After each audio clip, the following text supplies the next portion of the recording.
инҷо бинои собиқи раёсати ҷумҳурии Тоҷикистон аст, ки 2 рӯз пеш дар ин ҷо шаҳрдории Душанбе ҷой дода шуд, вале қарор аст ин бино комилан тахриб шавад ва дар ҷои он бинои нави ҳукумати Тоҷикистон сохта мешавад.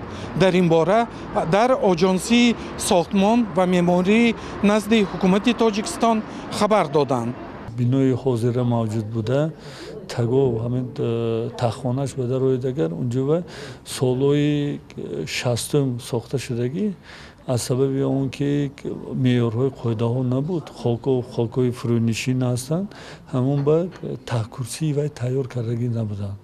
ҳамчунин тибқи ин нақша бинои Парлумони Тоҷикистон, Вазорати кишоварзӣ ва шаҳрдории Душанбе тахриб шуда, дар ҷои он маҷмӯаи нави Парлумонии Тоҷикистон сохта мешавад ва то театри лоҳутӣ гулгашт бунёд мешавад. Як гулгашти наҳаст меша бегоҳиҳо омада сайру гашт карда набираҳо карда ҷои сумба чӣ мешавад? бинои баландошони маъмурӣ ба нақша гирифта шудааст. Оянда ба ин тибқи нақшаи генералӣ.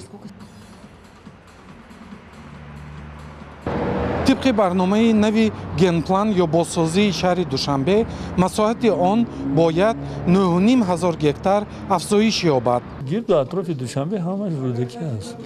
ҳамон ба аз ҳисоби ноҳияи рӯдакӣ тибқи қарори ҳукумати ҷумҳурии Тоҷикистон унҷо ниёзорҳои бисёр сола вай истифода бурдан мумкин набуд, лекин қарорҳо вақташанда қабул карда шуду ҳама хонаҳои истиқоматӣ сохтанд. хайги ҳеҷ гап не бо ҳамин мо вай кардан омада кор.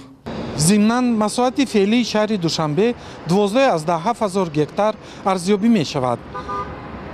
Искандари Фирӯз, Амриддин Олимов, Радиои Озодӣ, шаҳри Душанбе.